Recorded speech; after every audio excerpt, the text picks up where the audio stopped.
Tehran, January 1980. The city was a furnace of rage. Murals of Ayatollah Khomeini stared from the walls. The chants of students outside the captured US embassy rolled like thunder through the streets.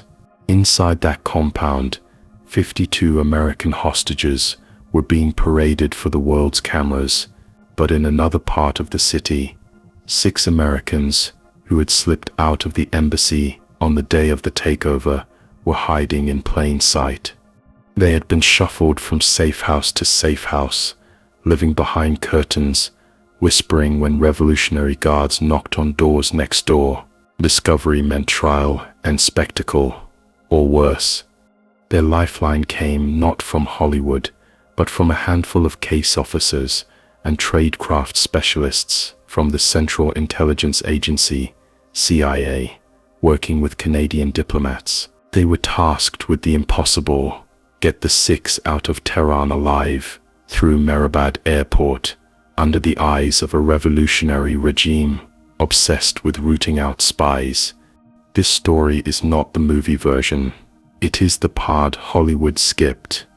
The details of forged documents nearly spotted, cover stories almost blown, tense rehearsals in dimly lit rooms, and a city where one wrong glance could collapse the entire plan.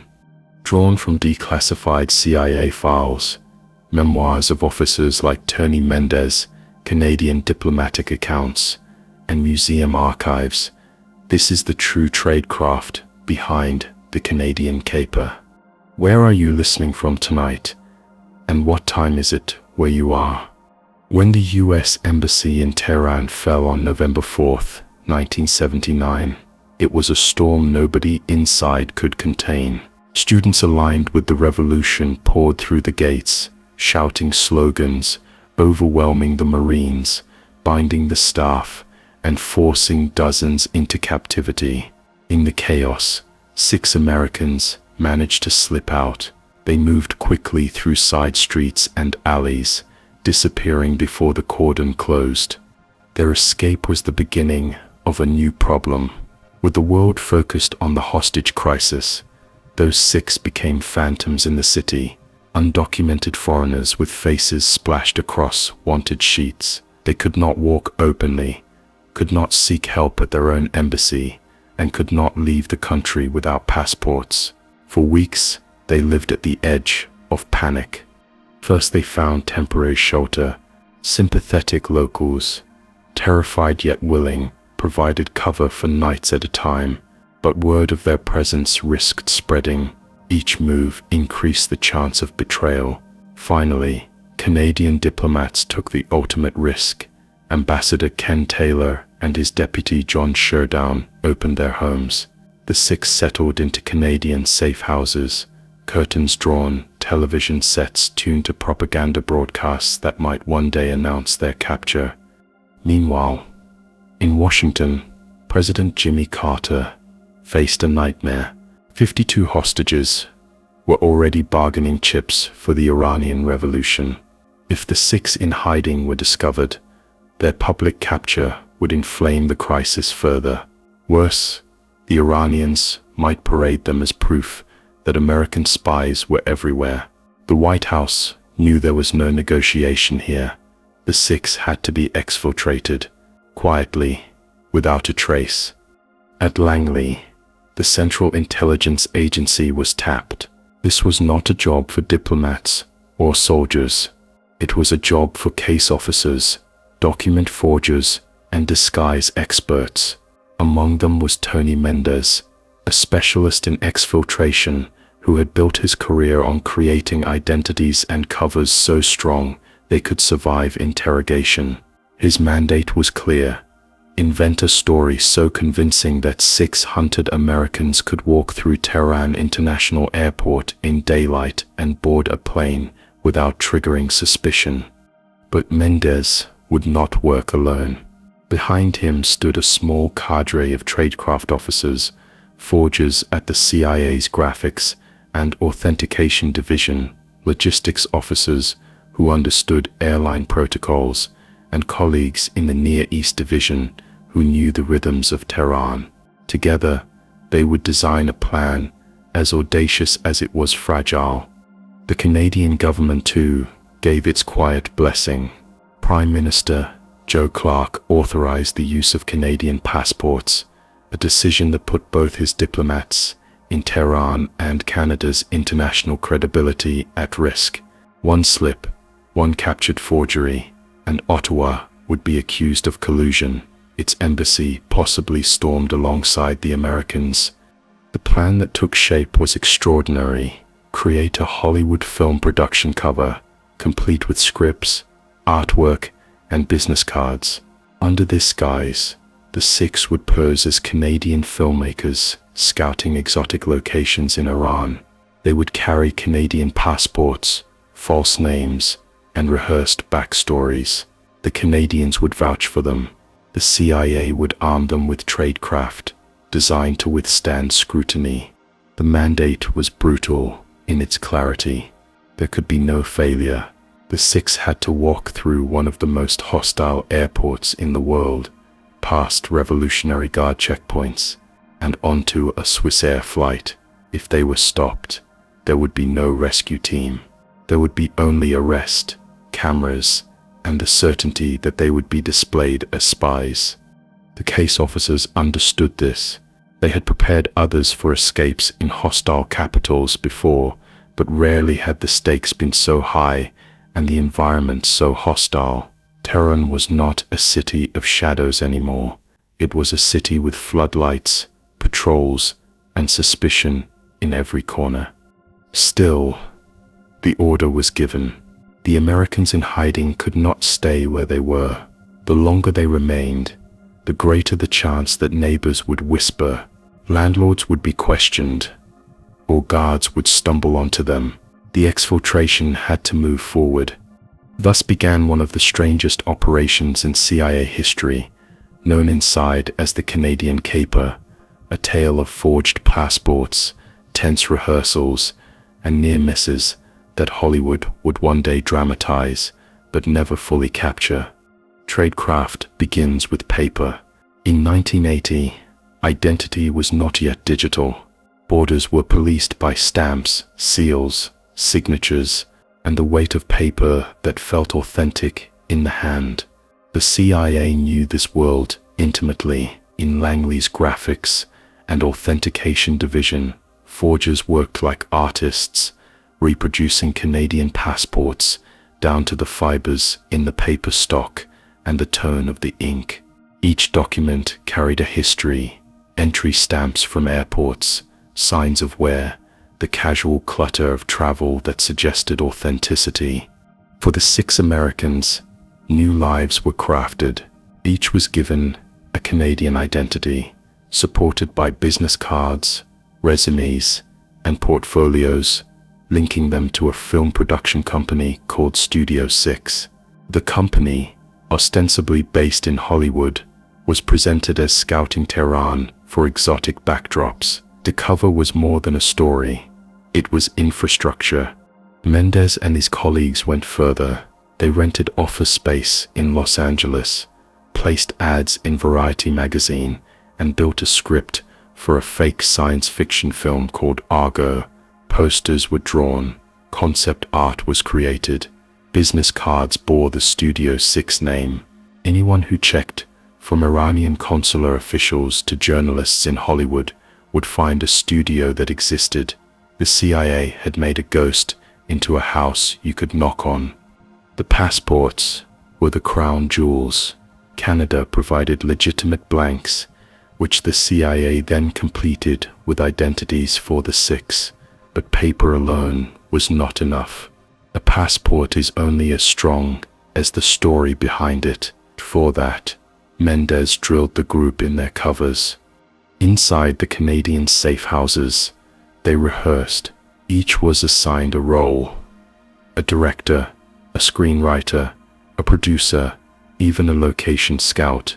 They memorized the film's premise, practiced explaining why Tehran was suitable for shooting, and learned to answer questions with confidence. To Tradecraft here was psychology. At Mehrabad Airport, The Revolutionary Guards would not have time to pass every detail. They would look for cracks, hesitation, uncertainty. Mendez's rule was simple: believe your cover, and they will too. The CIA also studied Iranian airport procedures. Case officers mapped out the route, the initial document check, the customs desk, the Revolutionary Guard inspection, the boarding gate. Each step was analyzed for where scrutiny would be heaviest. Mirabed was notorious for suspicion. Guards carried AK-47 rifles slung across their shoulders, and travelers were pulled aside for secondary questioning at random. A nervous glance or an ill-prepared answer could bring everything crashing down. The 6 Americans were nervous. They had spent months confined to rooms, curtains drawn, televisions muttering in Persian they could not understand. The very idea of walking into an airport under the eyes of the revolution was terrifying, but they practiced relentlessly. They sat around tables and quizzed one another. They drilled lines. We are scouting desert landscapes. Our studio is financing science fiction. The Canadians arranged our travel. Each session reduced the stammer of fear and replaced it with muscle memory. Meanwhile, Mendez refined the details. He traveled to Tehran himself, testing his own cover, moving through the city to gauge the climate. His expertise in disguise and demeanor allowed him to slip through places where an American stood out instantly. He walked the airport corridors, absorbing the mood, noting the pace of checks. He concluded it was risky, but possible. Surveillance was everywhere. Tehran in 1980 was saturated with suspicion. Revolutionary Guards listened for rumors of foreigners. Informants reported whispers in cafes, and neighbors eyed one another through thin apartment walls. Any leak about hidden Americans could trigger raids on the Canadian homes. Mendez knew time was running out. The Iranians had begun to suspect that more Americans were at large. The Canadians lived the risk daily. Ambassador Taylor hosted small gatherings to maintain the illusion of normality, but he knew at any moment a knock on the door could expose his guests. For his wife Pat, the presence of the 6 in her home meant every sound on the street at night. Every visitor to the neighborhood carried the weight of possible catastrophe. Tradecraft in Tehran was not only documents and stories, it was the discipline of silence. It was the refusal to linger by windows, the avoidance of phone calls, the careful disposal of trash. The 6 became shadows, waiting for their new identities to solidify. The cover, however, was not perfect. Mendez later admitted that even small details, the accent of a false Canadian, the look of a forged stamp, could have unraveled everything. But tradecraft is never about perfection. It is about probability, stacking the odds just enough so that luck can do the rest. By late January, the operation was ready. The 6 Americans had names, documents, and rehearsed backstories. The Studio 6 cover had been planted in Hollywood. The Canadians had agreed to the risk, and Mendez was in Tehran, preparing for the most dangerous airport run of his career. It was one thing to build the cover. It would be another to walk it through Mifrabad's gates. On the morning of January 27th, 1980, the 6 Americans woke in their Canadian safe houses to a silence more suffocating than usual. This was the day.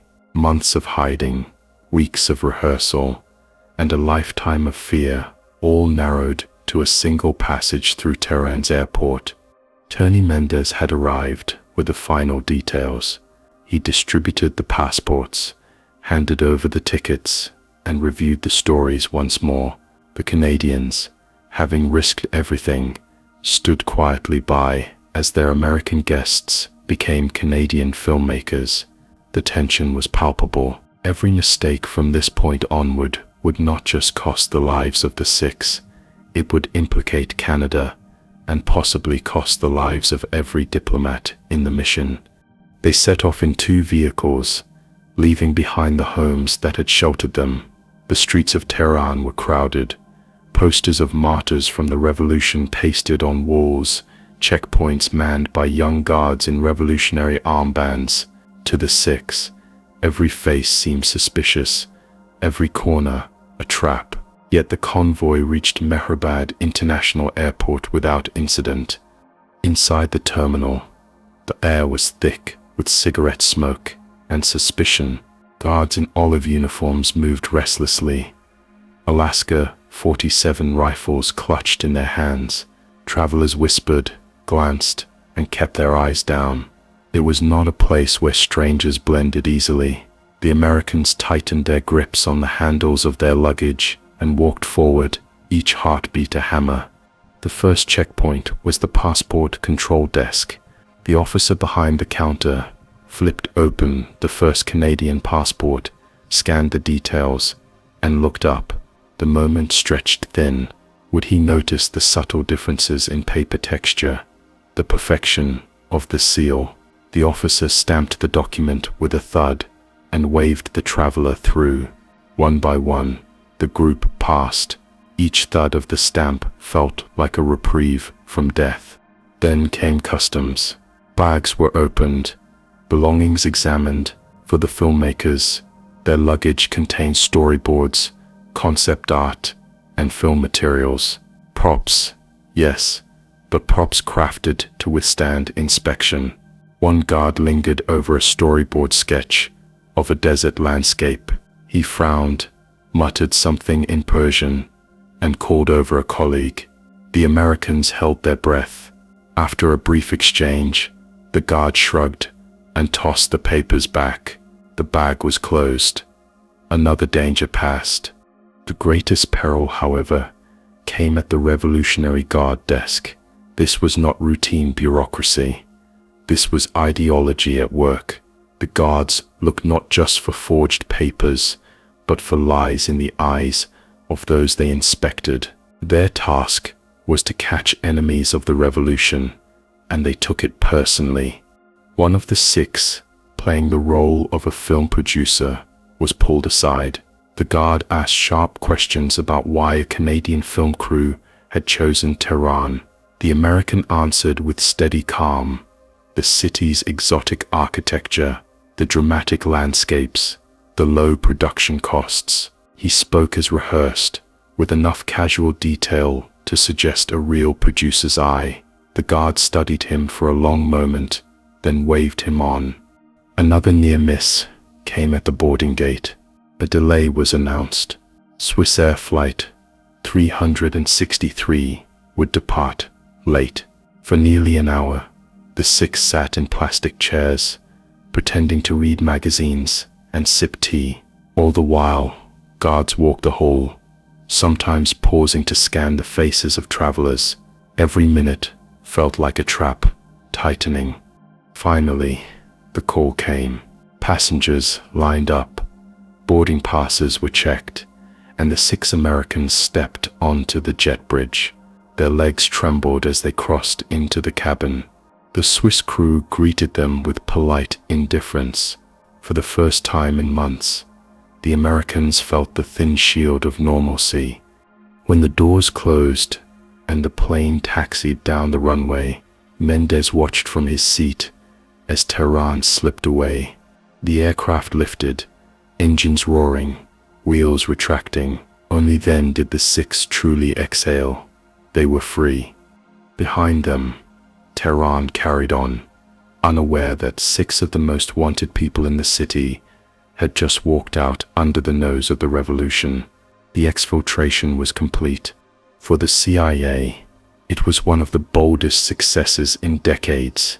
For Canada, it was a risk that paid off, but nearly destroyed diplomatic cover when the truth came out later.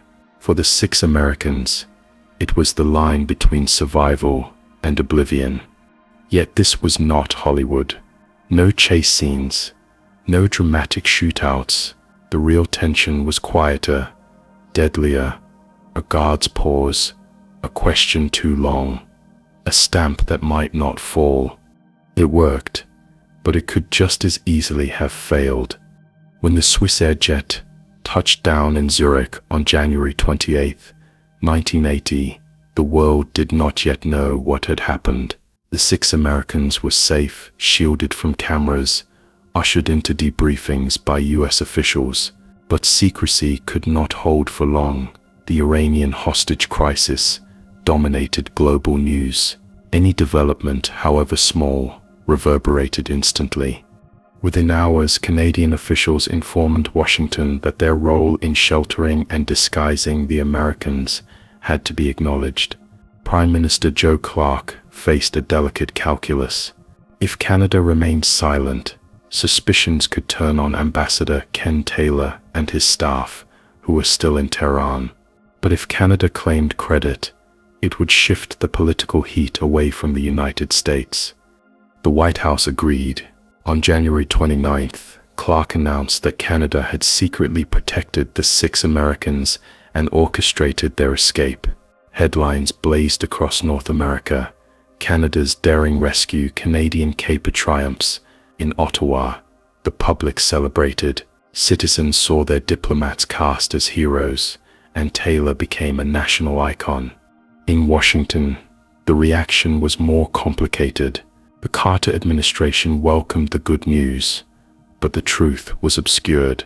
The CIA's role, Tony Mendez, his forgers, his case officers, the forged passports, the rehearsals, remained classified. Politically, it was more useful to credit Canada alone. America's humiliation in Tehran was a live wound. The administration could not afford the appearance that the CIA was risking further confrontation by operating inside revolutionary Iran.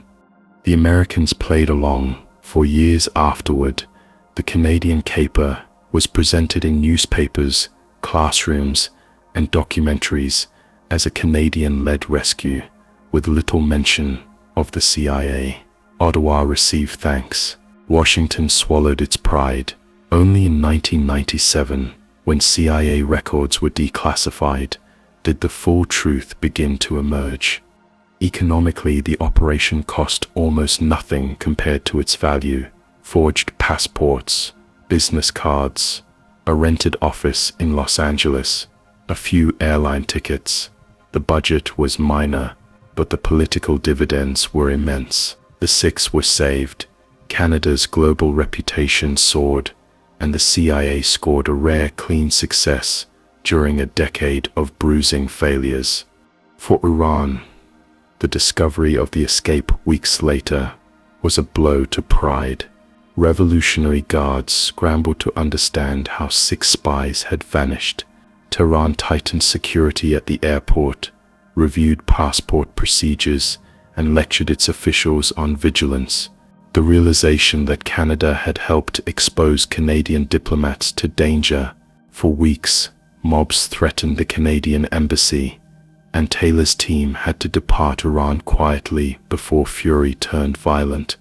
The politics of control lingered for decades. Canada cherished its narrative of bold diplomacy. The CIA, once its role was revealed, reclaimed its place in the story. Hollywood eventually picked it up in Argo 2012, which dramatized Mendez's part but simplified Canada's. Even then, political debates rumbled. Who deserved credit? Who bore the risk? Whose version would become history? In the end, the real balance was clear. Without Canadian shelter, the 6 would never have survived to attempt exfiltration. Without the CIA's forged documents, rehearsed covers, and case officers, they would never have cleared Mirabad's gates. It was a rare moment of seamless cooperation, a fusion of tradecraft and diplomacy. The politics obscured it, but the facts remain. The Canadian caper was neither solely Canadian nor solely American. It was a shared operation, carried out in whispers and shadows, with the survival of 6 lives resting on a stamp of ink and the steady hands of case officers who trusted their tradecraft. Even after the Swissair jet had carried the 6 Americans to freedom, those who planned and executed the exfiltration admitted privately how close it had come to collapse. Every stage of the operation had been a gamble, and while the world celebrated, the case officers remembered the near misses. The first fragility lay in the documents. The Canadian passports were authentic blanks, but filled by CIA forgers, a single slip in handwriting, an incorrect font on an entry stamp, or a paper inconsistency could have exposed the entire cover. Mehrabad's guards were not bureaucrats rubber-stamping travelers. They were revolutionaries primed to catch spies. If even one passport had been rejected, the other 5 would have been compromised instantly. The second fragility was the cover story itself. The fake Hollywood production had been crafted with extraordinary detail. Posters, scripts, an office in Los Angeles. Yet no matter how convincing the infrastructure, it all depended on performance. The 6 were not seasoned officers. They were ordinary diplomats and staffers suddenly thrust into tradecraft. In interviews years later, some admitted they doubted their ability to stay calm if interrogated too harshly. At Mehrabad, one stumble in tone or a glance of fear could have unraveled the disguise. A third danger was the Revolutionary Guard culture of random scrutiny. At Tehran's airport, travelers were often pulled aside with little reason. Guards used interrogation as a demonstration of power, pressing questions until the smallest inconsistencies cracked a story. During the exfiltration, one of the 6 was nearly caught this way, pulled for questioning, and pressed about why filmmakers from Canada would come to revolutionary Iran. His calm answer bought their passage, but it was not guaranteed. Even the flight itself was not safe until the wheels lifted. Mendez later admitted that he feared the Iranians might conduct a last-minute check of the manifest and pull passengers off. A single call from Tehran's Ministry of Intelligence could have delayed the plane, forcing the 6 back into interrogation rooms until the doors closed and the engines roared. Success was fragile. This fragility is why the operation was never repeated. The Canadian caper was singular, possible only because of timing, luck, and the extraordinary cooperation of diplomats and officers. In later crises, the CIA sought other methods of exfiltration. To repeat the Hollywood cover would risk exposure because once revealed, it would never work again. For the Canadians, the cost was steep. Their embassy became a target. Ambassador Ken Taylor and his staff were withdrawn before Tehran's anger boiled over. For Canada, the glory of the operation was mixed with the knowledge that they had barely escaped the fury of a revolution they had deceived. Inside Langley, the Canadian caper was studied as both a triumph and a warning. It showed the power of bold tradecraft, but also its peril. A single failure at Mehrabad would have meant 6 captured Americans, international humiliation, and possibly executions. The CIA concluded that audacity must always be weighed against fragility. And for Tony Mendez himself, the operation reinforced a personal truth. Exfiltration was never about perfection. It was about giving terrified people a role they could inhabit just long enough to survive. But he also knew that no plan, however brilliant, could erase risk. In Tehran, the balance had been paper-thin. The turning point of the story is not the plane lifting into the sky. It is the recognition that the operation could so easily have failed, and that its very success meant it could never be repeated. In the weeks after the 6 Americans touched down in Zurich, the story became legend almost overnight. Newspapers across North America hailed Canada's boldness. Ambassador Ken Taylor was called the Canadian James Bond. The six, sheltered in Ottawa before returning to the United States, gave interviews that framed Canada as their savior. The truth that the CIA had built the Tradecraft, forged the documents, and rehearsed the cover remained sealed in vaults. For years, that narrative stood. Washington allowed it. The Carter administration, desperate to avoid inflaming Iran further, welcomed a version that credited Canadian diplomacy rather than CIA daring. Politically, it was safer to let Canada carry the public glory. Ottawa accepted the mantle, and Taylor became a hero. Inside Langley, the mood was different.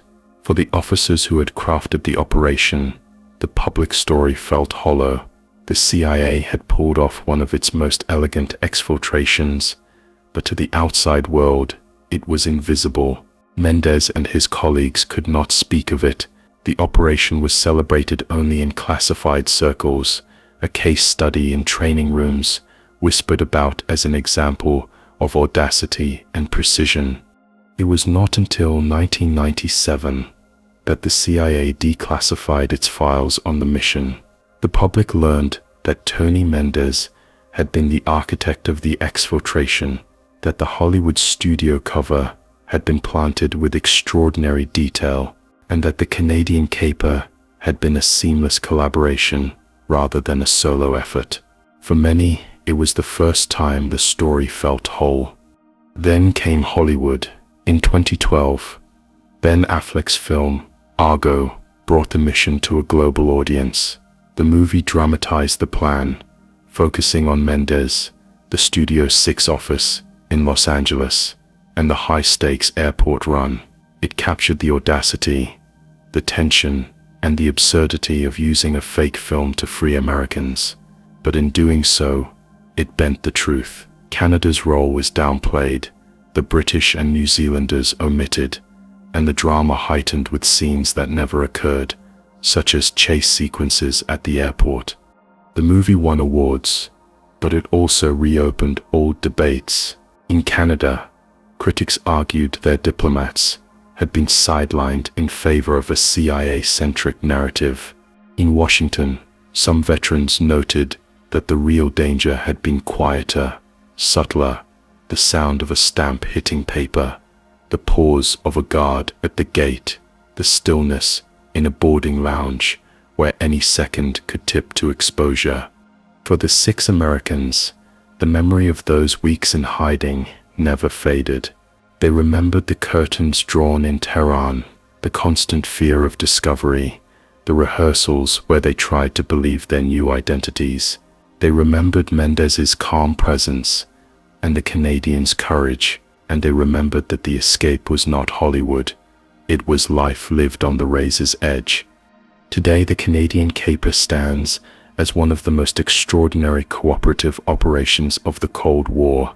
It was not a gun battle, not a coup, not a war fought with armies. It was six frightened people walking through an airport under false names, carrying forged documents, and escaping a revolution's glare.